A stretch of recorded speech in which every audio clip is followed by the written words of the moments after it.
Hey, what's up everyone? My name's Chris Winter, and today I'm going to take a look at a very exciting and very wide-angle lens, the Canon 10-18mm STM. So this lens here has two very exciting features. Firstly, it's got an incredibly wide angle, especially for a crop-sensitive camera at 10mm, and secondly, it has that STM motor or stepper motor, which should mean you should be getting some nice autofocus in both stills and video mode. And guys, if you haven't seen it yet, make sure to check out my top 5 best DSLR lenses for under $350. I'll leave a link in the description box below and you can go check it out. But anyway, let's test out this 10-18 STM. Let's start this video off by talking about the build quality. Now this lens is actually quite different to a lot of other ultra-wide lenses.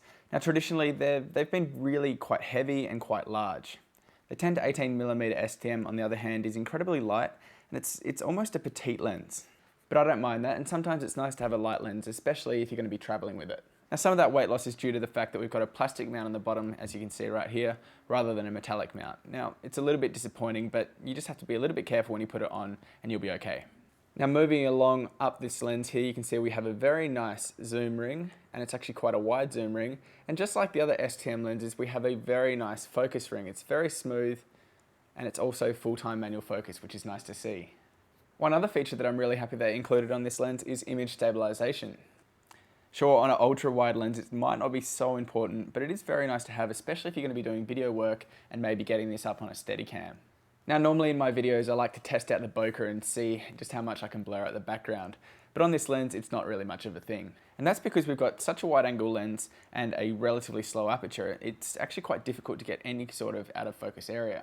But as you can see here, if you get close enough to your subject, you can actually get a little bit of bokeh, but honestly, that's not the reason why we're getting this lens. Now I'd like to demonstrate the focal length for you. Now in a typical kit lens that generally comes with a body like the Canon T3i or Canon 70D, the lenses will start out at 18mm, which is great for everyday photography. But as you can see, the 10-18mm finishes at 18mm and goes all the way back to 10mm, a really, really wide angle. Again, here it is at 18mm. Now going back to 14mm and all the way to its widest length of 10mm. Pretty impressive. If you guys want to see over 20 sample images that I've taken with this lens, I'll put a link in the description box below and you can go check it out. Let's quickly talk about autofocus. Now this lens here has an STM motor, which means it should have some pretty fast and silent autofocus. It also is a very wide angle lens, so it should be quite easy for it to keep things in focus. So let's just do a quick test and see just how quick it is.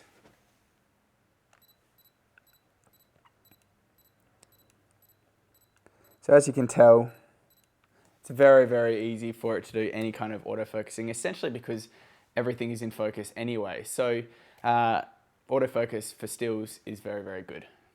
Let's now test out the video autofocus, and again, it shouldn't have any problems because most of the things are in focus anyway, but let's test it out.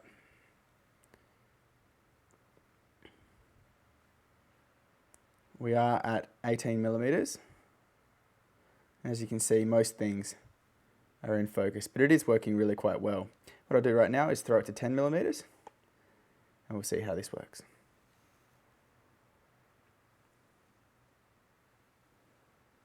It's really having no problems and it's dead silent. One of the quietest lenses I've heard from Canon yet. Now to be fair, this isn't a lens I'm going to use every day. So what types of photography is it good for?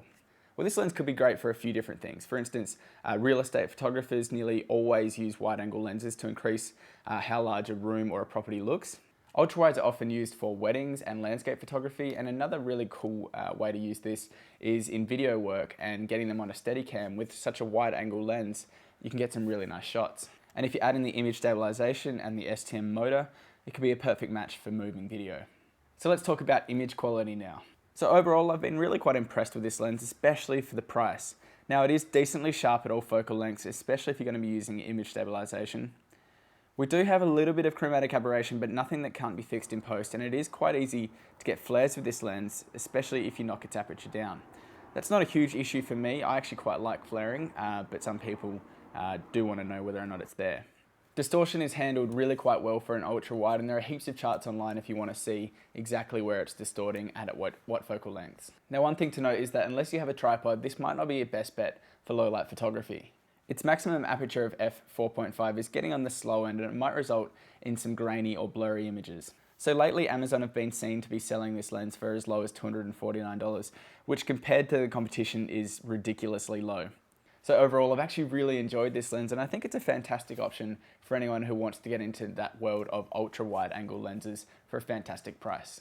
Hey guys, remember to check out my top 5 best DSLR lenses under $350. This lens comes in at number 4. Go check out what comes in at number 1. I'll leave a link in the description box below.